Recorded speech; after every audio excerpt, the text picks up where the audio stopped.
Você já parou para questionar, será que a Bíblia é mesmo confiável? Como é que eu sei que isso não é só um monte de história que vários homens inventaram? Como é que eu posso ter a certeza que isso é de fato a palavra de Deus? Bom, quando eu era menor eu tinha bastante essa dúvida. Para mim era um livro escrito por homens e eles podiam ter mentido, eu não tinha como ter certeza de que aquilo estava certo. Mas depois que eu aprendi um pouco melhor como a palavra de Deus, a Bíblia, como tudo isso foi arquitetado, eu entendi que de fato só podia ser coisa de Deus. Meu nome é Igor, sou servo de Jesus e se você quer saber um pouco mais sobre a confiabilidade da Bíblia, me acompanha que nesse vídeo você vai tirar todas as suas dúvidas. E aí surge essa questão, né? A Bíblia ela foi escrita há milhares de anos.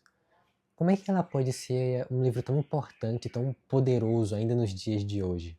Então nesse vídeo a gente vai estar explorando melhor o que é que faz a Bíblia ser tão única e tão importante para a nossa vida e entender por que a gente deve de fato saber o que a Bíblia nos diz, o que a palavra de Deus nos diz. Então nesse vídeo a gente vai explorar o que faz a Bíblia tão única e tão importante para a nossa vida. Porque compreender a palavra de Deus é algo fundamental se você quer ter esse relacionamento mais próximo com Ele. Veja, a Bíblia, ela não é um livro qualquer ou uma coleção de livros como qualquer outra, mas ela é a mensagem que Deus quis passar para a humanidade. E para isso, ele usou homens para que escrevessem a palavra dele. Ele não apenas usou esses homens, mas ele tomou cuidado para que cada palavra fosse exatamente aquilo que ele queria passar. Você já deve ter feito no tempo de escola o famoso ditado, em que seu professor ou professora falava uma frase ou um texto e você, como aluno, começava a copiar aquele texto conforme ele ia falando. Perceba que nesse caso, é o aluno que está copiando, apesar de ser ele que está escrevendo, aquela palavra não é dele, mas sim do professor. Da mesma forma, Deus, ele tem a palavra veio da boca de Deus, porém não foi ele que escreveu, foram os homens escolhidos por Deus para que escrevessem a palavra dele, mas a palavra é de Deus e não dos homens. Para entender isso melhor, abra sua Bíblia. Sempre que você estiver falando de Deus, é bom que você esteja com sua Bíblia por perto para entender melhor. Então a gente vai ler o texto de 2 Timóteo, capítulo 3, versículo 16. E se você não sabe exatamente como encontrar esse texto, eu vou estar deixando aqui um vídeo que eu já fiz explicando para você como encontrar qualquer texto da Bíblia. Então, em 2 Timóteo, capítulo 3, versículo 16, nós vamos encontrar o texto que diz o seguinte: Toda a Escritura é divinamente inspirada e proveitosa para ensinar, para repreender, para corrigir, para instruir em justiça, a fim de que o homem de Deus tenha capacidade e pleno preparo para realizar toda boa obra. Perceba que no versículo 16, ele vai dizer toda a Escritura é divinamente inspirada. O que é que isso quer dizer? Quando algo é divinamente inspirado, se tratando aqui da Bíblia, quer dizer que aquelas palavras, ele diz toda a Escritura, então não é só um pedaço, mas toda a Escritura, ela é divinamente inspirada. Ou seja, tudo que está escrito aqui não veio da cabeça dos homens que escreveram, mas sim de algo divino, veio de Deus. Então, quando eu digo que é divinamente inspirada, quando a Bíblia diz que é divinamente inspirada, ela quer dizer que foi Deus que inspirou esses homens a escrever a palavra de Deus, aquilo que ele escolheu para os homens escreverem. Então, se toda a escritura é divinamente inspirada, como é que ocorreu esse processo de escrita? Bom, a Bíblia foi escrita por ao menos 47 autores humanos, pelo que sabemos, em 3 línguas, o hebraico, o aramaico e o grego, num período de aproximadamente 1600 anos. Durante todo esse tempo foram escritos os 66 livros da Bíblia. E perceba que esses 47 autores, eles eram pessoas com culturas diferentes, pessoas em lugares diferentes, então eles estavam muitas vezes separados geograficamente a grandes distâncias, e pessoas de épocas diferentes, porque foi escrita num intervalo de 1.600 anos. Então, em cada período, tinha uma pessoa escrevendo a Bíblia. Então, pense aqui comigo, como é que 47 pessoas distantes em questão de distância, de tempo e de cultura, conseguiram escrever um livro inteiro que ele é completamente harmonizado. Tudo está em sintonia. Em nenhum momento a Bíblia contradiz a sua própria palavra. Isso só pode ser obra de um ser divino.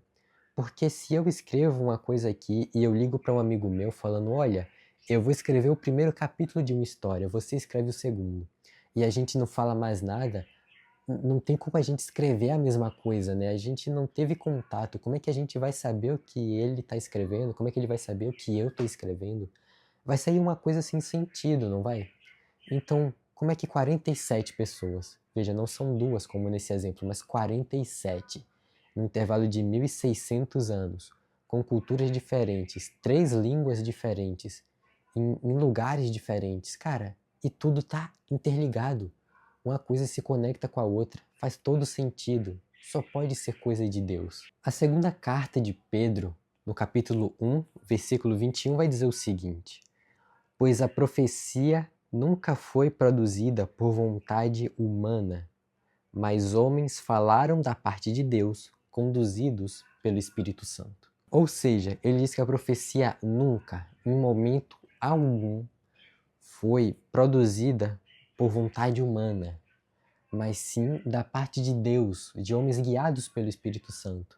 A própria palavra, ela dá testemunho de si mesma. Nós já vimos 2 textos que diz que toda a escritura, ela não vem do homem, mas ela vem de Deus. Ela mesma fala, nunca em momento algum foi produzida por vontade humana, mas sim da parte de Deus. Você deve estar pensando, ok, toda palavra é inspirada por Deus, mas como é que as pessoas ao redor, né, o povo de Deus, reconhecia que aquele homem que estava escrevendo a Bíblia, de fato ele estava inspirado por Deus? Como é que eles iam saber disso? É aí que surge o cânon, né? É o processo de canonização, é justamente esse processo de reconhecimento dos textos inspirados por Deus. Ou seja, naquela época eram escritos muitos livros que falavam de Deus, mas nem todos eles eram inspirados. Então era preciso fazer uma separação. Como é que as pessoas iriam saber qual livro era inspirado por Deus e qual livro não era, se todos eles falavam de Deus?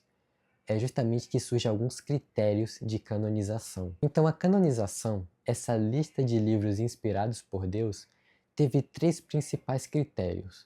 Primeiro deles, aquele livro foi escrito por um profeta autêntico de Deus? O povo de Deus, eles conheciam seus profetas, estavam ali no meio deles.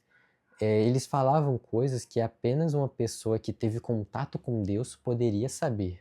Então, o povo de Deus sabia quem eram seus profetas. Então, eles questionavam: esse livro foi escrito por um profeta que a gente conhece? Ou foi escrito por um José que mora lá do outro lado do rio que ninguém conhece e nunca falou nada de Deus? Então, eles tinham esse critério de quem é que estava escrevendo. Era um profeta de Deus?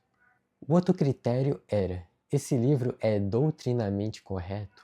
Ou seja, aqueles ensinamentos trazidos naquele livro estavam de acordo com o resto da escritura, o resto da palavra de Deus e daquilo que o povo conhecia da vontade de Deus? Se estava doutrinariamente correto, estava tudo certinho, não se contradizia em nenhum ponto, então beleza. Mais um motivo para crer que aquele livro de fato foi inspirado por Deus. E outro critério importante para o processo de canonização é saber se no período que aquele livro foi escrito, ele foi aceito pelo povo de Deus.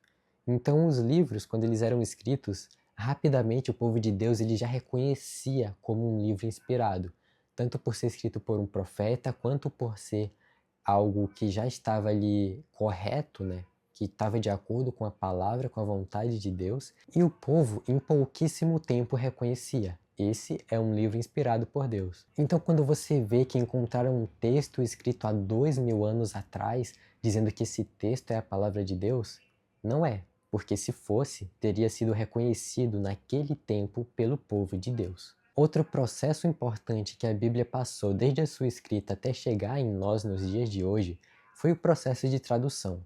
A Bíblia ela foi escrita em várias línguas, sendo as três principais o hebraico e o aramaico no Antigo Testamento e o grego no Novo Testamento. Chegou um ponto em que a palavra de Deus tinha que ser expandida, fazendo surgir assim a necessidade de uma tradução para outras línguas. Dessa forma, todos poderiam ter acesso à palavra de Deus. A primeira tradução e uma das mais importantes foi a Septuaginta, a tradução do Antigo Testamento para o grego. Essa tradução foi feita para acrescentar aqueles livros na Biblioteca de Alexandria. E acontece que nesse processo, eles pensaram, pô, já que a gente está traduzindo os livros da Bíblia, vamos aproveitar para traduzir alguns outros textos também, que não eram inspirados por Deus. Então a Septuaginta ela vai ter boa parte da palavra inspirada por Deus e alguns textos que não são inspirados, são chamados de apócrifos. Eles acabaram deixando tudo junto, mas o povo reconheceu que alguns livros eram inspirados por Deus e aquele pequeno grupo de livros eram úteis para o ensino, porém não eram inspirados. Nós podemos citar também a Vulgata, que foi a tradução para o latim, e olhando um pouco para o português, nós temos João Ferreira de Almeida, que foi o primeiro a traduzir a Bíblia para o português, se tornando uma das versões mais famosas, a tradução Almeida. Durante todo esse processo, a Bíblia ela foi alvo de perseguições por pessoas que queriam destruir a palavra de Deus. Porém, ela foi mantida, porque quando a Bíblia era escrita, quando as palavras de Deus eram escritas, elas eram mandadas para serem copiadas pelos escribas. Então eram pessoas qualificadas, pessoas responsáveis, que cuidadosamente redigiam a palavra de Deus com muita cautela, e isso foi surgindo várias cópias. Então, por mais que hoje em dia a gente não tenha os escritos originais, naquele período haviam muitas cópias de cada texto. E por ter esse cuidado em preservar a palavra, manter ela no original do que foi escrito e ter várias cópias, isso ajudou com que a palavra não se perdesse. Então, por mais que tivesse muitas perseguições, haveriam sempre cópias e cópias que iriam preservar aquela palavra.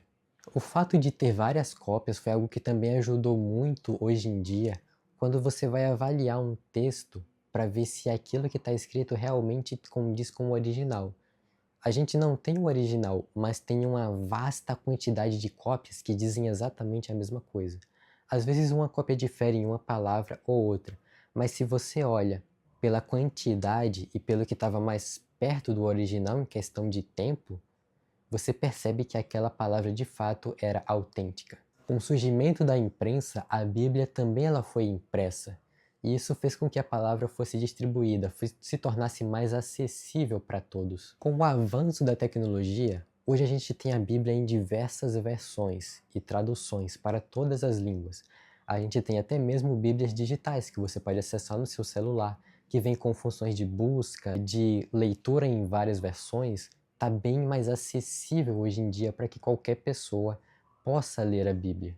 Isso é ótimo, porque a Bíblia é uma ferramenta crucial no Evangelho e para que a gente aprenda melhor a vontade de Deus. Então perceba que desde a sua escrita inspirada por Deus, o reconhecimento pelo povo como algo realmente divino, algo canônico, e as suas cópias, a preservação e a tradução dessa palavra, se você analisar todo esse processo, você percebe que desde o início até agora a palavra foi mantida intacta. Ela está preservada e ela sendo divinamente inspirada desde o início e se mantendo assim até os dias de hoje, podemos concluir que a palavra de Deus ela vem realmente de Deus e ela está preservada e a gente pode confiar nessa palavra.